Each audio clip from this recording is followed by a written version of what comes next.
you by ITIL.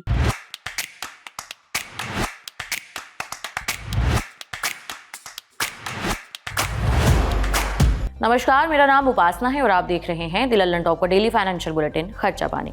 18 और 19 नवंबर को Brazil के रियो डी जेनेरियो में G20 शिखर सम्मेलन हुआ। इस सम्मेलन में जलवायु परिवर्तन, यूक्रेन रूस के बीच जारी लड़ाई, गाजा और लेबनान में चल रहे युद्ध समेत कई दूसरे मुद्दों पर विस्तार से चर्चा हुई। इन बातों के अलावा जिस बात ने दुनिया भर का ध्यान खींचा है वो है अरबपतियों पर टैक्स लगाने का प्रस्ताव। इस शिखर सम्मेलन में डॉलर अरबपतियों पर 2% वेल्थ टैक्स लगाने का प्रस्ताव रखा गया। वेल्थ टैक्स से जुड़ा ये पूरा प्रस्ताव क्या है, इस बारे में हम आगे विस्तार से बात करेंगे, लेकिन पहले G20 के बारे में जान लेते हैं। G20 20 देशों का एक ग्रुप है। इस ग्रुप में 19 देश अर्जेंटीना, ऑस्ट्रेलिया, ब्राजील, कनाडा, चीन, France, Germany, Bharat, Indonesia, Italy, Japan, Republic of Korea, Mexico, रूस, सऊदी अरब, दक्षिण अफ्रीका, तुर्की, यूनाइटेड किंगडम और अमेरिका शामिल हैं। इस ग्रुप का 20वां सदस्य है यूरोपियन यूनियन। बीबीसी की एक रिपोर्ट बताती है कि साल 1999 में जब एशिया में आर्थिक संकट आया, तब तमाम देशों के वित्त मंत्रियों और सेंट्रल बैंक के गवर्नर्स ने मिलकर एक ऐसा मंच बनाने की सोची जहां पर दुनिया के आर्थिक और वित्तीय मुद्दों पर चर्चा की जा सके। लेकिन साल 2007 में जब पूरी दुनिया मंदी की चपेट में आई तो G20 का दायरा और बढ़ाया गया। वैसे तो इस ग्रुप का पूरा फोकस अर्थव्यवस्था से जुड़े मुद्दों पर चर्चा करना रहा है, लेकिन आगे चलकर इसका दायरा बढ़ता रहा। अब G20 की बैठकों में विकास, स्वास्थ्य, कृषि, ऊर्जा, पर्यावरण, जलवायु परिवर्तन और भूख और गरीबी के खिलाफ लड़ाई जैसे मुद्दे भी शामिल हो चुके हैं। शुरू में इसमें सिर्फ सदस्य देशों के वित्त मंत्री ही हिस्सा लेते थे, लेकिन अब उनकी जगह सदस्य देशों के राष्ट्राध्यक्ष हिस्सा लेने लगे। G20 की पहली बैठक साल 2008 में अमेरिका के वॉशिंगटन में हुई। जिस भी देश को G20 की अध्यक्षता मिलती है वो उस साल G20 की बैठकें आयोजित करवाता है। अब तक कुल G20 के 19 शिखर सम्मेलन आयोजित हो चुके हैं। भारत के बाद G20 की अध्यक्षता इस साल ब्राजील को मिली थी। G20 का जो मेजबान देश होता है वो अपनी बैठक का एजेंडा आगे बढ़ाता है, यानी कई तरह के मुद्दों पर सहमति बनाने का प्रस्ताव रखता है। इस बार ब्राजील ने अरबपतियों से वेल्थ टैक्स वसूलने का प्रस्ताव रखा है। उसे फ्रांस के अर्थशास्त्री गैब्रियल जुकमैन ने तैयार किया है। जुकमैन ने ब्राजील के लिए G20 प्रेसिडेंसी के लिए इस मुद्दे पर एक रिपोर्ट लिखी थी। गैब्रियल जुकमैन की रिपोर्ट के मुताबिक अत्यधिक धनी व्यक्तियों की कुल संपत्ति पर 2% का सालाना टैक्स लगाने की बात कही गई है, न कि केवल उनकी सालाना इनकम पर। इसमें रियल एस्टेट संपत्तियां, कॉर्पोरेट शेयर होल्डिंग, अन्य निवेश भी शामिल होंगे। इसलिए G20 में इस बात का प्रस्ताव लाया गया है कि जिन अति अमीर या फिर डॉलर बिलियनियर लोगों की संपत्ति 1 अरब डॉलर रुपए में कन्वर्ट करें तो 8400 करोड़ रुपए से ज्यादा है, उनसे 2% सालाना वेल्थ टैक्स वसूला जाए।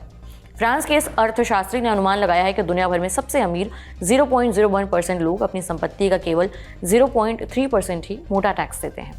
डॉयचे वेले की रिपोर्ट में फोर्ब्स के हवाले से बताया गया है कि दुनिया के सबसे अमीर अरबपतियों की सूची के अनुसार इस नए टैक्स से दुनिया भर के करीबन 2800 अरबपतियों से हर साल 250 अरब डॉलर तक की राशि जुटाई जा सकती है। भारत में रुपए में आज की तारीख में यह रकम 21 लाख करोड़ रुपए से ज्यादा बैठती है। अगर यह पैसा अति अमीरों पर टैक्स लगाकर जुटाया जाए तो इस पैसे का इस्तेमाल बढ़ती वैश्विक असमानताओं से निपटने के लिए किया जाएगा। खासतौर पर भारी कर्ज में डूबे कम आय वाले देशों को काफी मदद मिल सकती है। उसमें भी खास तौर पर अफ्रीका के कई देश शामिल हैं। शोधकर्ता टॉमस मार्क्स डॉयचे वेले को बताते हैं, ज्यादा कमाई करने वाले लोगों पर टैक्स लगाना बहुत जरूरी है, क्योंकि ये भूख और गरीबी से लड़ने वाले कार्यक्रमों के लिए पैसे का इंतजाम कर सकता है और इन पैसों से जलवायु परिवर्तन से निपटने में मदद मिल सकती है। ये तो हो गई दुनिया भर में मोटे आसामियों पर वेल्थ टैक्स की बात, लेकिन भारत में अरबपति की तादाद कितनी है और कितना टैक्स भरते हैं, अब इसे भी समझते हैं। जैसा कि हमने अभी आपको बताया कि दुनिया भर में डॉलर अरबपति या सुपर रिच या देशी भाषा में कहें तो मोटे आसामी करीबन 3000 लोग हैं। लेकिन भारत में भी काफ़ी तेज़ी से लोग अमीर बन रहे हैं और फॉर्च्यून इंडिया की हालिया रिपोर्ट बताती है कि देश में 185 अरबपति हैं इस समय। इनमें से हर एक की संपत्ति 1 अरब डॉलर से ज़्यादा है। भारत के अमीरों पर जारी एक नई रिपोर्ट के अनुसार देश में 300 से भी ज़्यादा डॉलर अरबपति हैं, माने जिनकी संपत्ति 1 अरब डॉलर से ऊपर है। इसी साल अगस्त में जारी हुरून इंडिया रिच लिस्ट 2024 के मुताबिक भारत में अरबपतियों की संख्या 334 पहुंच गई। बिजनेस टुडे की रिपोर्ट बताती है कि ये 13 साल पहले जब से हुरून इंडिया ने अमीरों की लिस्ट जारी करनी शुरू की थी, तब से अब तक भारत में अति अमीरों की तादाद 6 गुना बढ़ी है। इस लिस्ट में भारत के टॉप रईसों में गौतम अडानी का नाम पहले नंबर पर रहा है। जब ये लिस्ट आई थी उस समय गौतम अडानी और उनकी फैमिली के पास 11.6 लाख करोड़ रुपए की संपत्ति थी। अडानी के बाद मुकेश अंबानी की कुल संपत्ति 10.14 लाख करोड़ रुपए आंकी गई। इसके अलावा भी देश के कई बिजनेसमैन जिनके पास अकूत संपत्ति है। हुरून इंडिया की ताजा रिच लिस्ट में तीसरे नंबर पर HCL के संस्थापक शिव नाडर और उनका परिवार है। इनकी कुल संपत्ति 3,14,000 करोड़ रुपए है। Vaccine tycoon Cyrus S Poonawalla करीबन 2,90,000 करोड़ रुपए की संपत्ति के साथ इस लिस्ट में चौथे नंबर पर थे। भारत की बात करें तो मोदी सरकार ने 2016 में वेल्थ टैक्स को खत्म कर दिया था और उसकी जगह 2% का सरचार्ज लगाया। साल 2019 में इसे भी खत्म कर दिया गया। वहीं कॉर्पोरेट टैक्स को 30% से घटाकर 22% कर दिया गया था। भारत में मिडिल क्लास और अमीर कितना टैक्स चुकाते हैं, इस बारे में हमने फाइनेंस एक्सपर्ट शरद कोहली से बात की। देखिए, टैक्स स्ट्रक्चर की हम बात करें तो मैक्सिमम रेट ऑफ टैक्स जो लगता है गरीबों के ऊपर, अब मैं गरीब नहीं या मिडिल क्लास की बात करता हूँ, गरीबों पे तो टैक्स लगता नहीं है, वो 30% है। पर इसमें कुछ वर्ष पहले अमीरों के ऊपर टैक्स लगाने की बात आई, जिसको हम प्रोग्रेसिव टैक्सेशन कहते हैं। उसमें 50 लाख एक ऐसी सीमा तय की गई जिससे ऊपर टैक्स का रेट बढ़ाना शुरू हुआ। तो 50 लाख से ऊपर करीब 34.3% टैक्स हो जाता है, जबकि मिडिल क्लास के ऊपर ये 30% रहता है। मैं क्योंकि सरचार्ज मिला के होता है तो मैं इफेक्टिव रेट बता रहा हूं आसानी से समझने के लिए। उसके बाद हम जब 1 करोड़ से ऊपर जाते हैं तो ये 35.9% हो जाता है।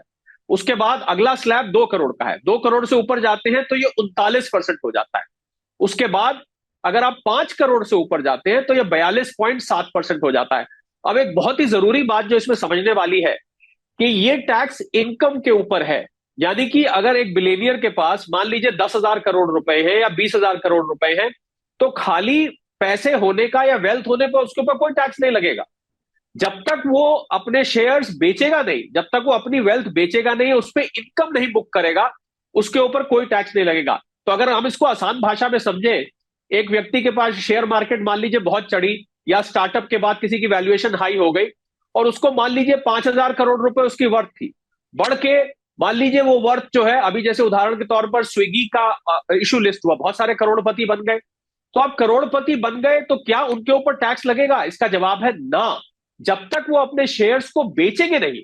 खाली तो हो क्या रहा है कि अमीरों की अमीरी बढ़ती जा रही है और गरीबों की जो नेटवर्थ है वही रहती है, बल्कि उसमें से टैक्स भी चला जाता है। हमने एक्सपर्ट से यह भी पूछा कि क्या भारत में वेल्थ टैक्स की वापसी हो सकती है। सुनिए। भारत में पहले वेल्थ टैक्स लगता था। भारत में एक सीमा थी 5 लाख से ऊपर। अगर आपके पास, बहुत पुरानी बात कर रहा हूं मैं, 5 लाख से ऊपर 10 लाख से ऊपर होते थे तो आपके ऊपर 1% 2% आपको टैक्स देना पड़ता था बाकायदा। जिस प्रकार इनकम टैक्स रिटर्न जाती है, इसी प्रकार वेल्थ टैक्स की रिटर्न भी जाया करती थी। और वेल्थ टैक्स की असेसमेंट अलग हुआ करती थी, इनकम टैक्स की असेसमेंट अलग हुआ करती थी, और उसको हटा दिया गया। माननीय अरुण जेटली जी जब आए, उन्होंने इसको फिर हटा दिया था। तो मुझे लगता है कि खाली वेल्थ होना भी, क्योंकि इनकम ही बढ़ बढ़ के या वैल्यू बढ़ बढ़ के वो वेल्थ बढ़ जाती है, उसके ऊपर कोई टैक्स नहीं लगता। जबकि आप अगर कमाई कर रहे हैं उसके ऊपर टैक्स लगता है। ये एक बहुत बड़ी एनोमली है जिसकी वजह से G20 में इसका चिंतन किया गया। कुछ वक्त पहले ऑक्सफैम ने अपनी एक रिपोर्ट में इस बात का खुलासा किया था कि दुनिया के टॉप 1% अमीरों की संपत्ति में पिछले 10 साल में $42 ट्रिलियन का उछाल आया है। अपनी रिपोर्ट में ऑक्सफैम ने बताया था कि इतनी संपत्ति बनाने के बावजूद ये अरबपति अपनी कुल संपत्ति का महज 0.5% ही टैक्स के रूप में भुगतान करते हैं। वहीं वर्ल्ड बैंक की रिपोर्ट के मुताबिक अमीरों और गरीबों के बीच आय की असमानता बढ़ी है। आपको बता दें कि फ्रांस, स्पेन और दक्षिण अफ्रीका के साथ साथ ब्राजील सरकार भी सुपर रिच टैक्स लगाने के पक्ष में है। हाल ही में अमेरिकी राष्ट्रपति चुनाव जीतने वाले डोनाल्ड ट्रंप ने अभी तक इस प्रस्ताव पर कोई टिप्पणी नहीं की है, लेकिन ट्रंप सरकार द्वारा अमीरों पर टैक्स में बढ़ोतरी का समर्थन करने की संभावना नहीं है।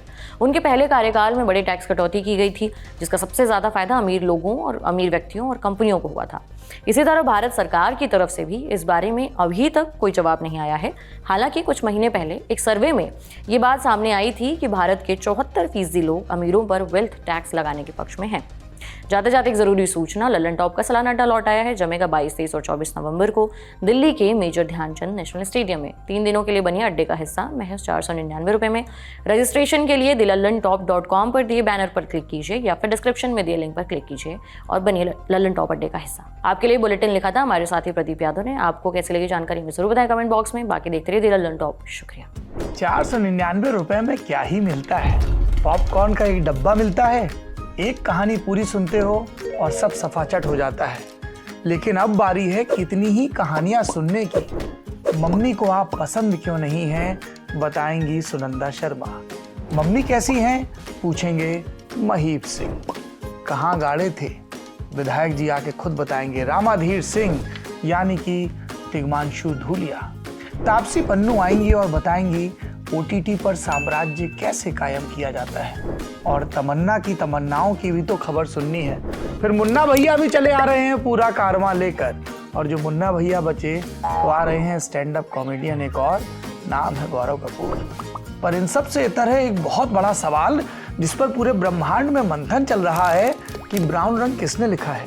जानने के लिए बादशाह रैपर से आपको खुद सवाल पूछना पड़ेगा, काहे से कि वो भी आ रहे हैं। इतने सारे सितारे आ रहे हैं, सब नहीं बता पाएंगे क्योंकि ये लल्लन टॉप अड्डा का प्लान है। कोई पेपर तो है नहीं जो लीक हो जाए। 499 रुपए का टिकट है, 3 दिन की भरपूर मौज है।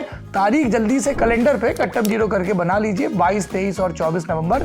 जगह है दिल्ली का नेशनल स्टेडियम, मेजर ध्यानचंद यानी दद्दा के नाम पर बना हुआ नेशनल स्टेडियम। और ये टिकट मिलेगा कहाँ? फटाक से जाइए thelallanTop.com की वेबसाइट पर, उसके माथे पे चमचमाता हुआ बैनर दिखेगा, ठोक दीजिएगा क्लिक, भर दीजिएगा डिटेल, मिल जाएगा आपको अपना टिकट। और मिलेंगे हम जो इस टिकट के उस पार की दुनिया, किस्से कहानों की, तजुर्बों की, ज्ञान की दुनिया को आपके सामने परोसेंगे। बहुत सारे सवाल होंगे, बहुत सारा गाना, बहुत सारी मस्ती और बहुत ही लल्लन टॉप किस्म के अनुभव। तो आइए लल्लन टॉप के सालाना उत्सव में लल्लन टॉप अड्डा में आपका भरपूर स्वागत है।